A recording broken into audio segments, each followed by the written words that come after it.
తెలుగువారి గుండెల్లో, ఆంధ్రుల హృదయాల్లో చిరస్థాయిగా నిలిచిపోయేటువంటి ఒక నాయకుడు, ప్రజల గొంతుక శ్రీ పవన్ కళ్యాణ్ గారు.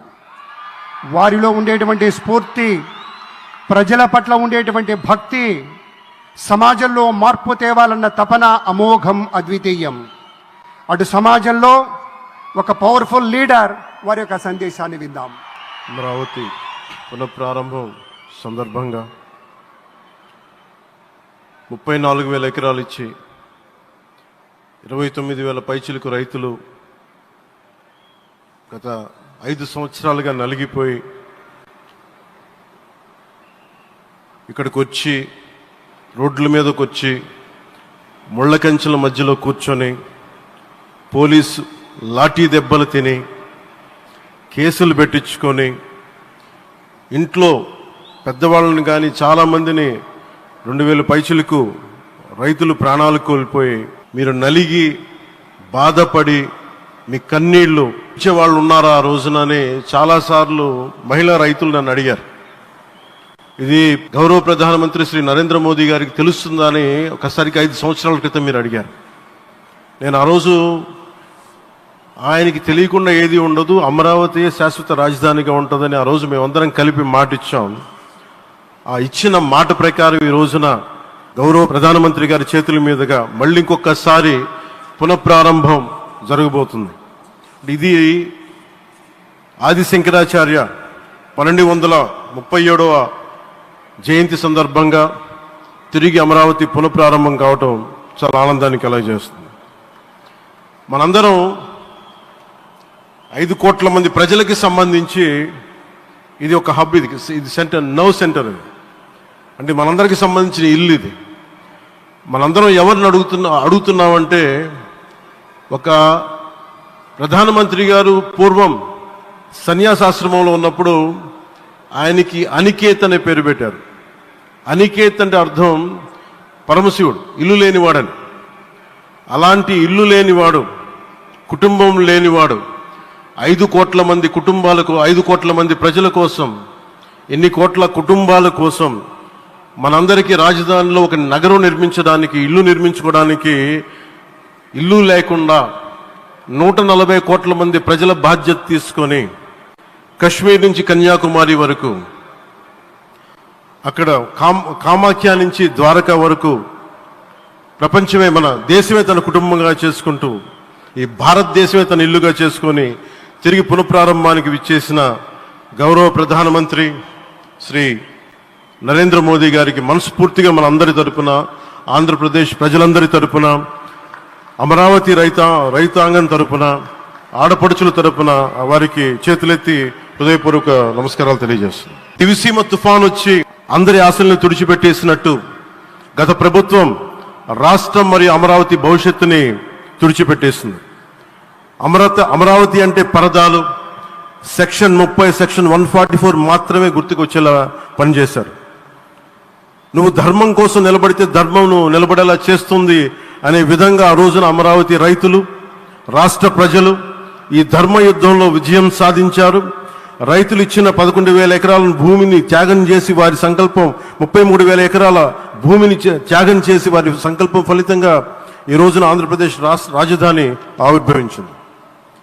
అమరావతి రాజధాని పనులు పునఃప్రారంభమవుతున్న ఈ శుభ సందర్భంలో ముందుగా రాజధాని నిర్మాణం కోసం స్వచ్ఛందంగా ముందుకొచ్చి తమ భూముల్ని, పొలాల్ని ప్రభుత్వానికి ఇచ్చిన అమరావతి ప్రాంత రైతులకు, మీ త్యాగానికి, గత 5 ఏళ్లుగా మీరు చేసిన పోరాటానికి శిరస్సు వంచి మీకు ధన్యవాదాలు తెలియజేస్తున్నాను.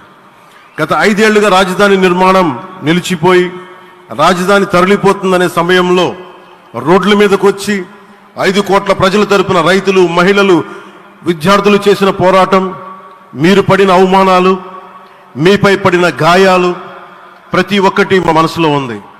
ఆ రోజున దివ్యాంగులు కూడా లాఠీ దెబ్బలు నా గుండెలు ఇంకా సజీవంగా ఉన్నాయి. ఆ బాధ మేము మర్చిపోలేదు, ఎవరిని మర్చిపోనివ్వలేదు. అందుకని దానికి సజీవ సాక్షి ఈ రోజున తిరిగి పునఃప్రారంభానికి గౌరవ ప్రధానమంత్రి గారు రాక, ఆ రోజున మహిళలు, విద్యార్థులు చేసిన పోరాటం, మీరు పడిన అవమానాలు, మీపై పడ్డ గాయాలు ప్రతి ఒక్కటి మనసులో ఉంది.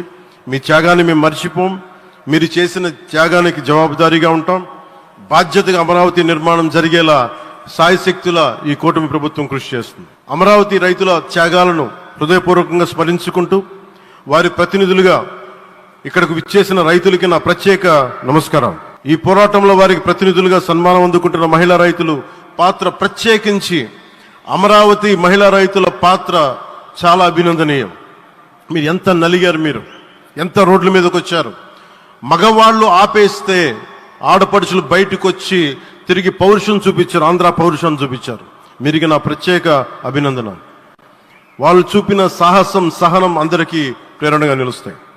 వేదిక మీద ఉన్న నా మంత్రివర్గ సహచరులకి, గౌరవ ప్రధానమంత్రి శ్రీ నరేంద్ర మోదీ గారికి, విజనరీ అయిన గౌరవ ముఖ్యమంత్రి శ్రీ నారా చంద్రబాబు నాయుడు గారికి, సోదరులు లోకేష్ గారికి,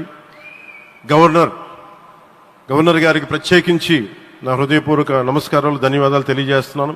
అలాగే ఇతర సహచరులకు, సభకు హాజరైన వారికి, రాష్ట్ర ప్రజలకు కూడా నమస్కారాలు తెలియజేస్తున్నాను. ఇక్కడ రైతులు భూమిని మాత్రమే ఇవ్వలేదు, రాష్ట్ర భవిష్యత్తును నిర్మించే ఆశలను, విశ్వాసాన్ని ఇచ్చారు. కానీ 5 సంవత్సరాల్లో గత ప్రభుత్వం ఆ త్యాగాన్ని అవమానించింది. 3 రాజధానులు అస్తవ్యస్త విధానంతో ప్రజల విఘ్నతని, అమరావతిని అగౌరవపరిచింది. ఈరోజు ఈ వేదిక నుండి మేమందరం మీకు హామీ ఇస్తున్నాం, అమరావతి మళ్ళీ ఒక ప్రపంచ స్థాయి సర్వశ్రేష్ఠ రాజధానిగా ఆవిర్భవిస్తుంది. అమరావతి ఒక ఆర్కిటెక్చరల్ జోన్, ఒక కాంక్రీట్ జంగిల్గా మిగిలిపోకుండా జవాబుదారీతనం, న్యాయం, ప్రజాస్వామ్యానికి ప్రతీకగా నిలవాలని ఆకాంక్షిస్తున్నాం. కేంద్రంలో రాష్ట్రంలో స్థిరమైన ఎన్డీఏ ప్రభుత్వం ఏర్పడిన కారణంగా అభివృద్ధి కార్యక్రమాలు వేగంగా సాగుతున్నాయి.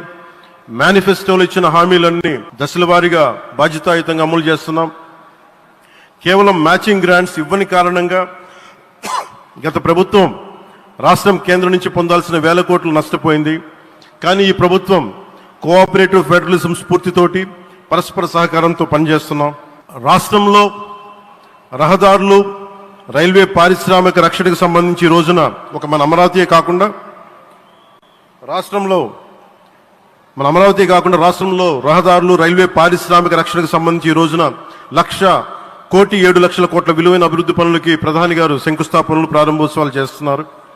రాయలసీమలో గుంతకల్ రైల్వే, గోరంట్ల హైవే లాంటి వివిధ కార్యక్రమాలకు, ఉత్తరాంధ్రలో పిఎం ఏక్తా మాల్ లాంటి వివిధ పనులకు ఈరోజు శంకుస్థాపన, ప్రారంభోత్సవం చేస్తున్న ప్రధానమంత్రి గారికి నా హృదయపూర్వక కృతజ్ఞతలు. నేను అవనిగడ్డ ఎన్నికల ప్రచారంలో హామీ ఇచ్చిన దానికి అనుగుణంగా మనందరి ఆశలు మనకి ఆశించిన విధంగా నాగాయలంకలో మిస్సైల్ టెస్ట్ రేంజ్కి ప్రధానమంత్రి గారు ఈ రోజున శంకుస్థాపన జరగడం నాకు చాలా సంతోషంగా ఉంది. Now with honourable prime minister Shri Modiji and Honorable CM Sri Chandrababu Naidu Garu, and together again, Amravati will surely become a world-class capital, a 360-degree growth engine for all of Andhra Pradesh. Our youth will no longer have to leave for Bangalore, Chennai or Hyderabad. Soon Andhra Pradesh will create jobs for our people and attract talent from across the nation and the world. దీనికి అమరావతికి ప్రత్యేకించి ఒక వ్యక్తిని మనం స్మరించుకోవాలి. రాళ్లల్లో, రప్పల్లో ఒక మహానగరాన్ని చూసిన వ్యక్తి, ఒక 20 సంవత్సరాలు ముందుకెళ్ళి చూసిన వ్యక్తి.